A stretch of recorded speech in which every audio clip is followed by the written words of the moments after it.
Essa música te lembra alguma coisa?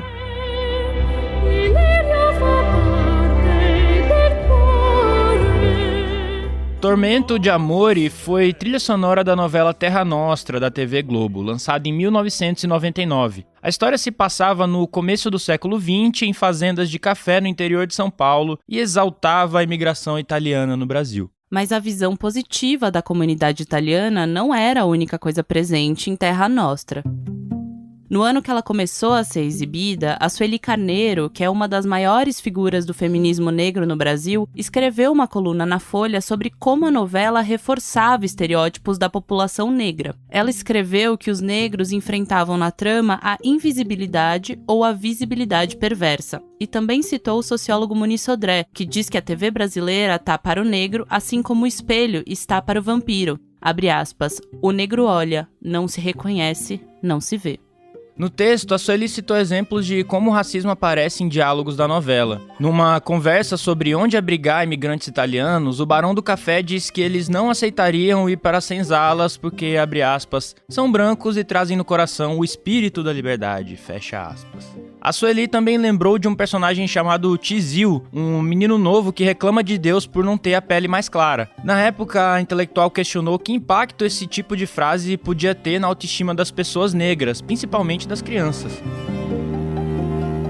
Faz mais de 20 anos que Terra Nostra foi ao ar, mas em 2021, outra novela de época da TV Globo virou alvo de críticas pelo mesmo motivo, uma representação problemática das pessoas negras e do período da escravidão no Brasil. Eu tô falando de Nos Tempos do Imperador, a primeira novela inédita da emissora desde o começo da pandemia. Ela foi pro ar no momento em que a questão racial tá no centro do debate público. Isso depois de um ano marcado por protestos contra o racismo em várias partes do mundo e pelo movimento Black Lives Matter. As críticas vieram principalmente por uma cena recente que levantou a ideia de racismo reverso, mas também porque a novela romantiza e omite a violência do período da escravidão, algo que a Sueli também falava de Terra Nostra. Os casos dessas novelas não são isolados. No episódio de hoje a gente vai debater como o preconceito nas telas é uma questão histórica do Brasil.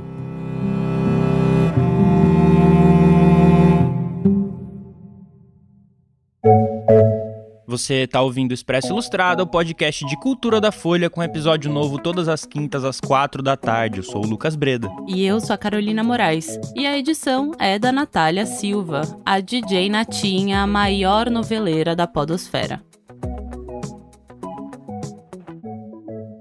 Bom, no último dia 21, uma cena dessa novela, Nos Tempos do Imperador, abriu o debate sobre como a TV retrata personagens negros. A novela traz um romance entre uma mulher branca, a Pilar, e um homem escravizado malê, fugido da Bahia, o Jorge. Depois de ficar sem ter onde morar, a Pilar tenta se mudar para a região da cidade do Rio de Janeiro, que ficou conhecida como Pequena África. Na novela, esse lugar é descrito como um refúgio para negros libertos antes da abolição. Com licença, Dom Olu. Eu também estou procurando um lugar para morar aqui no Zungu. É que a Condessa vai voltar a Paris e eu não vou ter onde ficar. Mas o personagem Dom Olu, uma espécie de líder dentro dessa Pequena África, diz que ela não pode ficar ali. Pilar não pôde dividir quarto com Isaura. Oxe, mas por que não? Ela disse que não teria problema. problema. Porque você é uma mulher branca. Pequena África é um espaço para negros. Essa região foi sendo ocupada por negros libertos, como um reduto, uma comunidade. E assim deve continuar. Aí, após a recusa, a Pilar e o Jorge aparecem sentados no banco de uma praça conversando sobre a decisão do Dom Olu. E o Jorge se mostra irritado com a situação. Dom Olu está com a razão, eu entendo. Mas eu não. Só porque você é branca não pode morar na Pequena África? Como que queremos ter os mesmos direitos se fazemos com os brancos as mesmas coisas que eles fazem com a gente? Essa foi a cena que a gente citou na abertura do episódio que recebeu críticas nas redes sociais. Uma delas veio do AD Júnior, que é diretor de marketing do programa Trace Brasil, sobre cultura negra. Pelo Instagram, ele disse que são cenas como essa que deixam as pessoas desinformadas sobre o período da escravidão. Para ele, o diálogo não é verossímil, porque pessoas negras não tinham poder suficiente para segregar os brancos, que eram os donos de tudo. O AD Júnior disse ainda que o Jorge nem poderia estar sentado num banco de praça com uma mulher branca porque pessoas negras eram proibidas pela lei de vadiar, ou seja, não podiam ficar andando em espaços públicos sem trabalhar. A cena da novela tem sido vista como um retrato do que se chama de racismo reverso, quando a vítima do preconceito não é uma pessoa negra, mas sim branca. É bom falar desde já que na prática isso não existe, mas a gente vai retomar isso com mais calma em breve. A crítica do AD Júnior foi respondida por uma das autoras da novela Nos Tempos do Imperador. A Teresa Falcão, ela assina o roteiro ao lado do Alessandro Marçom e ela disse que aquele diálogo que a gente falou foi péssimo. Abre aspas. Pedimos muitas desculpas. Eu mesmo, quando vi a cena aqui em casa, falei: o que foi isso? Ela acrescentou que os capítulos iniciais da trama foram escritos em 2018 e gravados, na maioria deles, em 2019. Abre aspas. Na época, não contávamos com uma assessoria especializada, o que só aconteceu no ano passado com a entrada do Ney Lopes. Hoje assisto a muitas cenas com uma sensação muito longínqua. Segundo uma reportagem do portal F5 da Folha, algumas cenas da novela podem ser reeditadas para corrigir outros erros históricos em relação à visão dos brancos sobre os negros escravizados ou recém-libertos. Até porque o público vem dizendo que o próprio protagonista, uma versão do imperador Dom Pedro II, que é interpretada pelo Selton Mello, é alguém muito bacana para um mandatário que fechava os olhos para a escravidão. Para entender essa incompatibilidade da novela com a história e também para ampliar esse debate, a gente ligou para o Thiago André. Ele é historiador e produz o podcast História Preta. Ele também anda acompanhando a novela Nos Tempos do Imperador. Thiago, vamos lá. Eu queria começar pela cena que está sendo acusada de racismo reverso.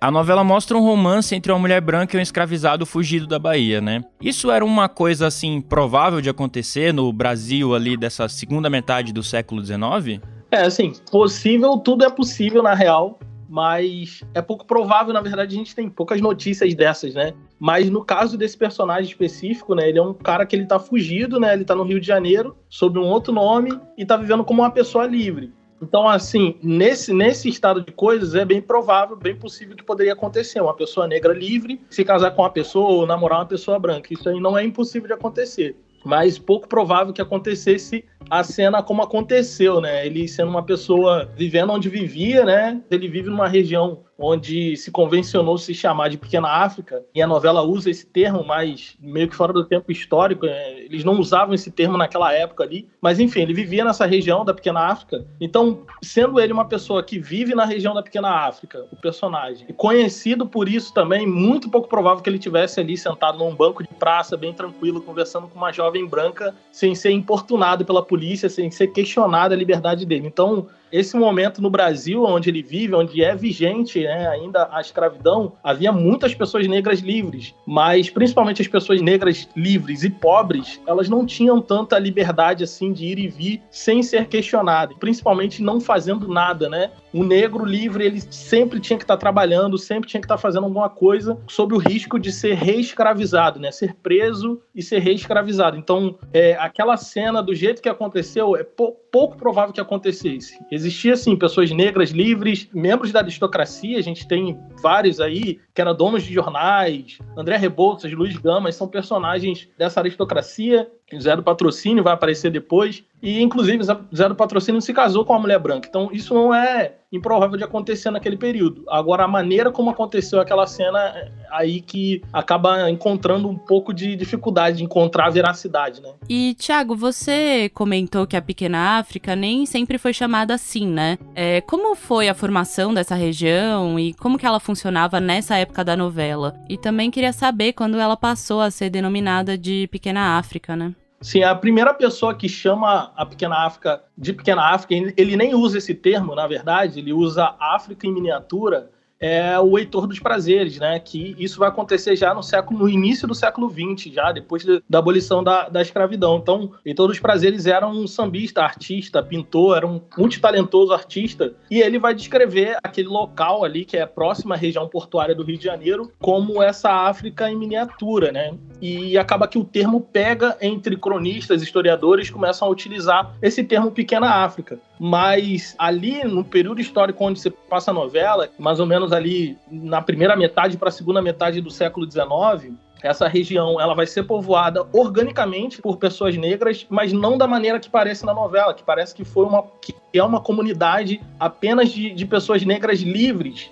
e isso não se encontra muito respaldo na realidade, que não houvesse pessoas brancas. Pelo contrário, esse local vai ter pessoas brancas pobres, vai ter imigrantes. Posteriormente, já na virada do século 19 para o 20, vão chegar imigrantes europeus e vão se instalar nesse local onde fica conhecido como Pequena África. Da maneira como a novela constrói a Pequena África, parece que ela foi uma espécie de quilombo urbano, e não é bem assim, sabe? É muito menos romantizado do que parece ser. É interessante você falar isso, porque eu fiquei um pouco com essa dúvida. Na novela parece que ela se formou numa intenção meio política ali, de organização daquelas pessoas naquele momento, enfim. Tem esse fator de organização política, mas é muito importante ressaltar que isso é uma organização, ela acontece muito mais orgânica do que pensada, né? Vai ter organização política, mas ao mesmo tempo também são só pessoas vivendo, né? Vivendo sua vida. Então, às vezes, a gente tem que tomar muito cuidado para não essencializar, né, a existência de pessoas negras, sempre buscando ter algum fundo, algum significado mais profundo do que pareça ter. E, na verdade, ali são pessoas negras vivendo suas vidas. Realmente tinham pessoas que manifestavam todo tipo de fé, todo tipo de crença de todos os lugares da África, né? E outro ponto que a novela costuma ressaltar muito ali são as culturas mais iorubas e tudo mais, mas esse vai ser um lugar ali, a Pequena África, justamente ela recebe esse nome por Heitor de Prazeres justamente pela sua diversidade multicultural dentro dessa negritude. Então, até essa intenção de mostrar uma negritude única, onde as pessoas negras todas pensam de uma maneira só ali naquele local, ela também não encontra muito respaldo na realidade, né? Então, eles têm até como se fosse um líder, né? O cara lá que no fim das contas disse que a Pilar, que é a menina branca, que ela não vai poder ficar na Pequena África. É o tal do Dom Olu, né? Ele meio que atuava como um líder.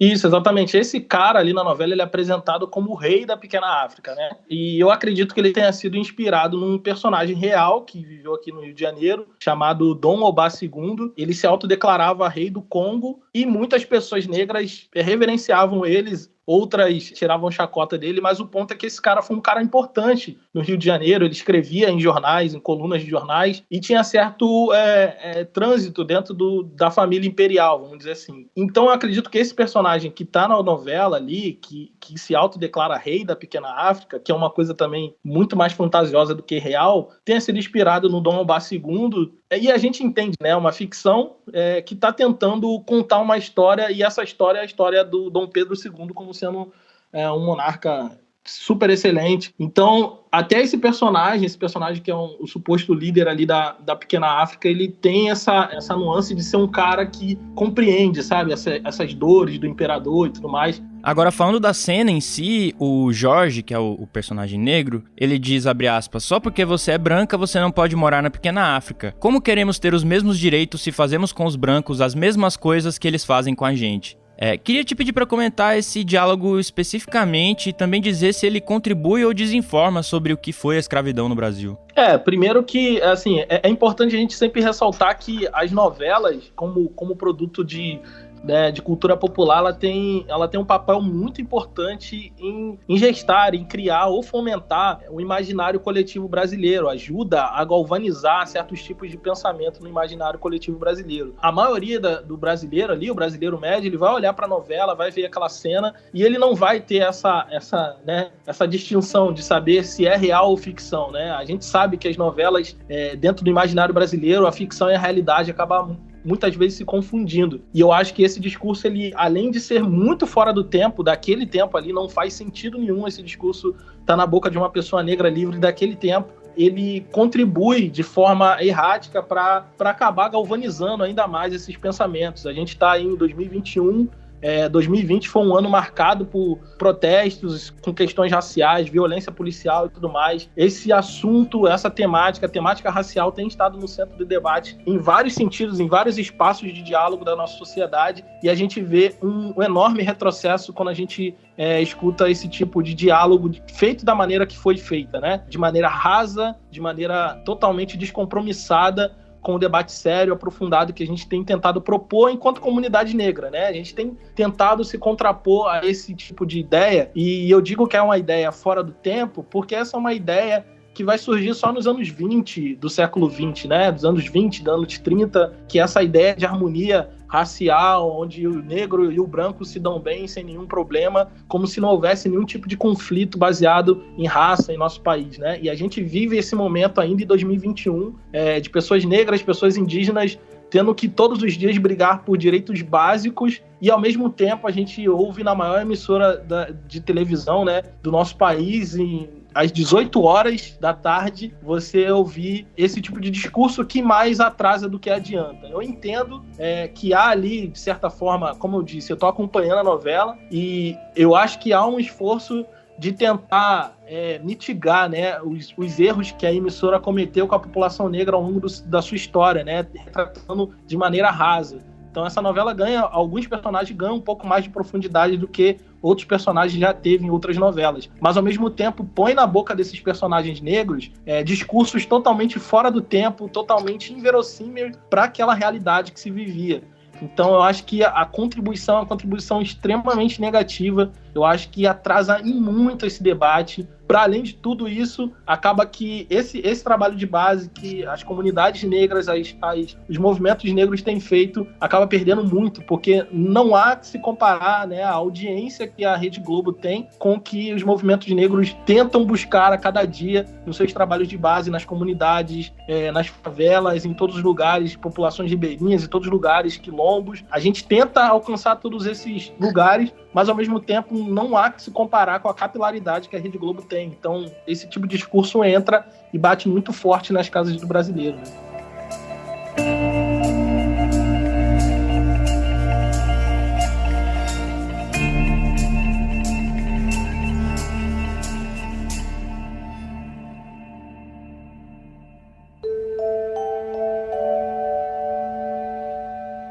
Você falou que tem essa tentativa de romantizar esse período e essas relações na novela, né? E eles também acabam equiparando, naquela cena que a gente falou aqui, o racismo ao que se aponta como esse racismo reverso, né? Mesmo que eles não usem esse termo especificamente na novela. Queria que você explicasse por que é equivocada essa ideia de racismo reverso, né? De que um branco pode sofrer racismo.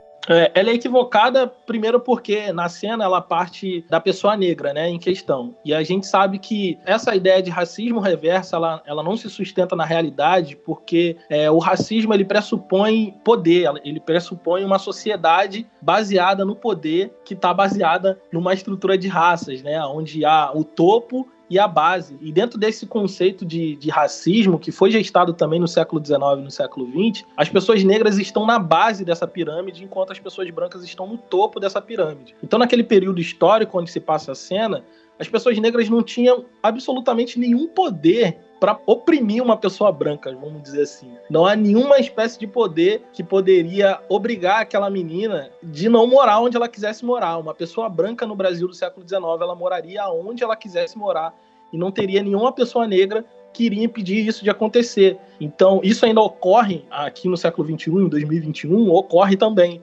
Bom, outro debate relacionado a essa novela é como ela retrata o Dom Pedro II, que é ali interpretado pelo Selton Mello. Qual que é a sua opinião sobre esse retrato do Dom Pedro II nos tempos do imperador?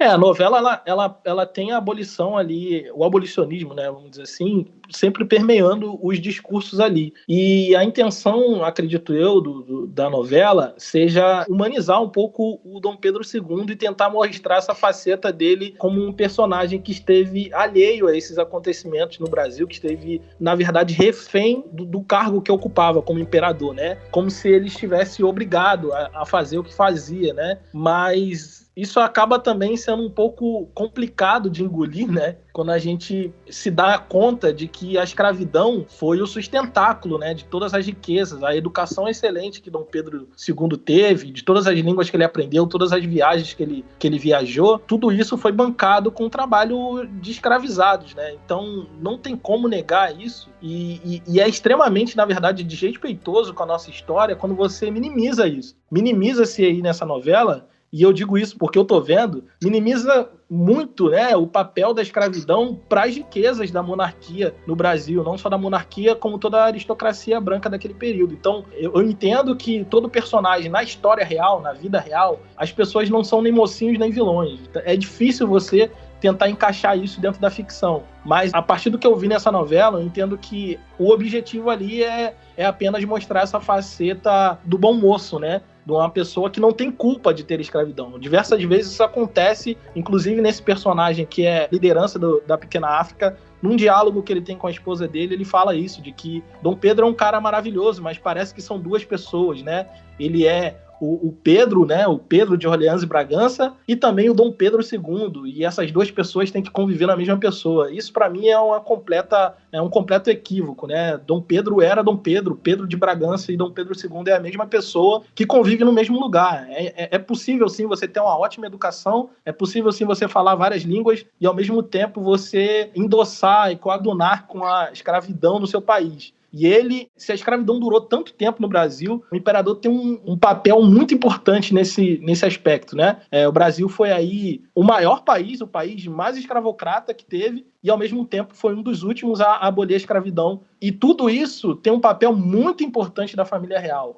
A extensão da escravidão tem um papel importante também do Dom Pedro II. Ele foi muitas vezes uma pessoa que esteve em cima do muro. Muitas vezes ele lavou suas mãos e preferiu silenciar e ficar na mão desses jornalistas e tudo mais. Então, é complicado de engolir, mas eu acredito que seja uma escolha narrativa, né? Ele é o protagonista, eu acho que muito em cima dessas últimas obras de ficções que têm feito sucesso, né? The Crown é uma delas, né? Também, que tem revisitado a vida dos monarcas e fazendo com que muitas pessoas olhem para eles como pessoas que são apenas vítimas também dessa história que foi o colonialismo, o imperialismo aqui nas Américas. E isso que você tá falando, Thiago, de como a novela pinta esse período, esses personagens, é um discurso que você avalia que atravessa outras produções da Globo? É comum a gente ver esse tipo de romantização? É histórico, né? A Globo, ela tem um histórico de romantizar um pouco esse período, né? Eu me lembro uma vez que eu estava fazendo um episódio no meu podcast sobre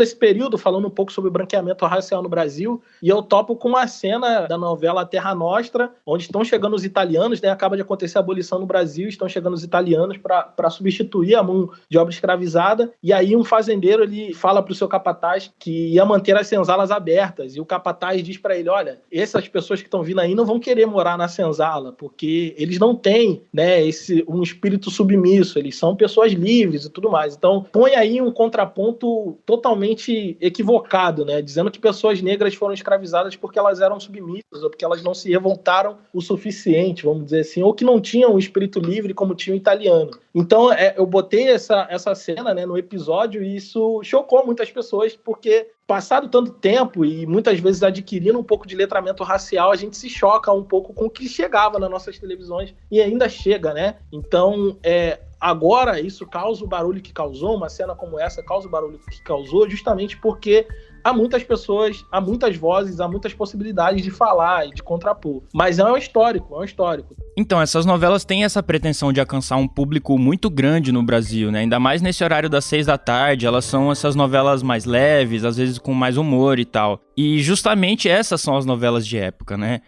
Eu queria saber, assim, até que ponto você acredita que uma novela ou uma produção de ficção, seja teledramaturgia, seja do cinema, até que ponto que ela tem que se ater à história e até que ponto aquilo vira, digamos, danoso, assim, uma espécie de desserviço? E só colocando um elemento nessa pergunta do Lucas, tem produções internacionais também, tipo Bridgerton da Netflix, que são de época e criam esses enredos com contextos que nunca aconteceram, né? Bridgerton, por exemplo, mostra essas famílias reais negras em Londres que nunca existiram. Eu acho que, assim, enquanto o elemento da ficção, quando você tá pensando na ficção, assim, pra imaginar, igual é o caso de Bridgerton, acho que tudo vale. Acho que é interessante você realmente extrapolar algumas coisas e tentar, sabe, fazer algo que não é real, mas que você consegue passar uma mensagem interessante. Eu acho que a ficção, ela não precisa e nem pode ter amarras, né, ou censura, vamos dizer assim, do que ela diz ou que ela não diz. Eu acho que o perigo, no caso das novelas do Brasil, é que quando se tratam de personagens que realmente existiram, né? O caso dessa novela trata de um monarca, Dom Pedro II, e essa história, para nós historiadores, a gente sempre olha para essa história como uma história recente. Eu entendo que ela não seja tão recente assim, mas em termos históricos ela é muito recente e ela é muito sensível. Ela é muito sensível ainda hoje, né? Então eu acho que tem que ter um cuidado quando você vai fazer uma cinebiografia, vamos dizer assim, que mescla um pouco de realidade e ficção. Eu acho que tem que ter um pouco de cuidado para não pesar a mão numa coisa que não seja verossímil, né? A gente tem um exemplo aí que teve pela própria Globo mesmo, que foi lançado recentemente um filme com direção do Jefferson D, Dr. Gama, que trata da vida do Luiz Gama. É uma ficção, é uma obra de ficção ali, né? Eu vi o filme, adorei, o filme sensacional. É uma obra de ficção imaginativa, tem casos de coisas que não aconteceram, mas que tem respaldo na realidade, vamos dizer assim. Se você quer contar a história, acredito eu, né? Aqui vai uma opinião totalmente pessoal. Mas se você quer contar a história do imperador Dom Pedro II e você quer mostrar mais essa faceta humana dele, você não precisa abrir mão da verdade. Eu acho que as pessoas gostam, inclusive, de personagens que são controversos, porque na vida real nós somos controversos. Então, se você mostrar essa controvérsia dele, de ser um cara extremamente ilustrado, extremamente educado, mas que coadunou ali, deu mole com a questão da escravidão, eu acho que não há problema nenhum nisso. Você não precisa esconder esses aspectos horríveis da vida dele para que ele seja um personagem interessante. Agora, ela começa a ser perigosa nesse sentido, de sendo ela uma obra de quase ficção, tratando de personagens reais, você acaba cometendo erros que fogem da realidade. É aí que eu acho que mora o perigo. Eu acho que, inclusive, o papel da assessoria de historiadores ou de estudiosos e pesquisadores nessa área é muito importante. E ela não está aí para limitar a criatividade, por exemplo, dos roteiristas e diretores de novelas ou cinebiografias. Na verdade, ela está justamente para oferecer elementos reais, que a gente consiga ver, entendendo que é uma obra de ficção, que vai extrapolar um pouco a realidade, mas que não vai ferir nenhum princípio, né, nenhum princípio básico da sociedade, principalmente assuntos que são, né, contemporâneos e sensíveis. Está no debate, são coisas que estão no debate presente. Então você não pode tratar isso de maneira tão displicente, de maneira tão, sem o cuidado devido. Então acho que, enfim, no fim das contas, a pessoa que está ali na sala de roteiro, o roteirista que está construindo essa narrativa, ele está sim andando no fio da navalha quando ele está escolhendo contar essas histórias. São histórias espinhosas, de uma história muito recente, do Brasil muito recente, e como eu disse, de um crime de escravidão que ainda nos assola. A gente ainda vive, a gente reverbera ainda esses problemas. Então você tem que ter muito cuidado, você tem muita atenção para que você não acabe formando algum tipo de pensamento prejudicial para a sociedade presente, né?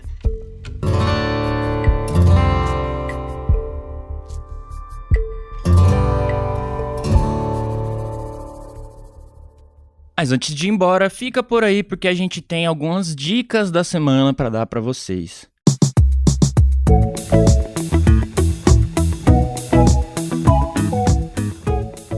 Carolina Moraes, fala pra gente, o que você andou consumindo? Bom, a primeira coisa que eu queria indicar é o podcast do Thiago que a gente ouviu aqui, o História Preta, que eu não conhecia até pouco antes da gente fazer esse episódio. Foi indicação da DJ Natinha, inclusive. E eu escutei o episódio que ele mencionou pra gente sobre embranquecimento no Brasil e achei muito massa, quero muito ouvir os outros. Tem umas séries que parecem bem interessantes. Valeu, Thiago, hein? E a segunda indicação dessa semana é a edição da Bienal de São Paulo, que finalmente vai abrir agora no sábado, próximo dia 5, depois de ter ficado um ano parada por causa da pandemia, né?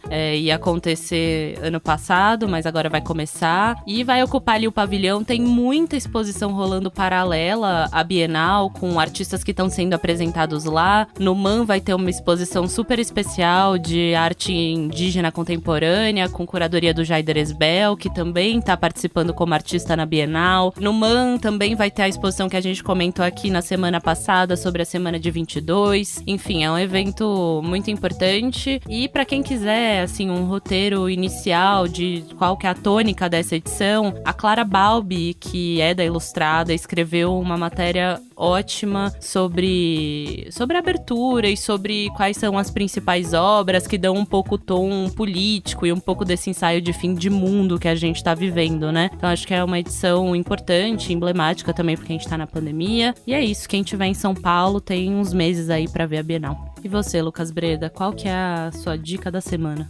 Bom, não tem como não lembrar do Lee Scratch Perry, que morreu esse fim de semana. Ele é um artista, músico, produtor, engenheiro de som jamaicano, que, enfim, foi uma das pessoas mais importantes pra música jamaicana como um todo e pra música contemporânea, eu diria, música pop, até pro rap, pra tudo isso, porque ele tá no centro dessas experimentações com sample, com fazer música a partir de música e outros tipos de experimentações em estúdio que, enfim, moldaram um pouco a música pop que a gente ouve hoje em dia. Dá pra sacar um pouco disso no texto também publicado na Ilustrada, escrito pelo GG Albuquerque, sobre o Lee Scratch Perry, tá lá. E eu queria indicar, na verdade, 2 discos dele que eu gosto muito, que são o Revolution Dub de 75 e o Super Ape de 76. São 2 discos, assim, que eu gosto muito do Lee Scratch Perry. Eu acho que são até discos bons pra entrar na obra dele, assim. Ainda são no começo ali, no meio dos anos 70, né? Quando tava começando toda essa movimentação em torno do dub e tal. E interessante que o Lee Scratch Perry, inclusive,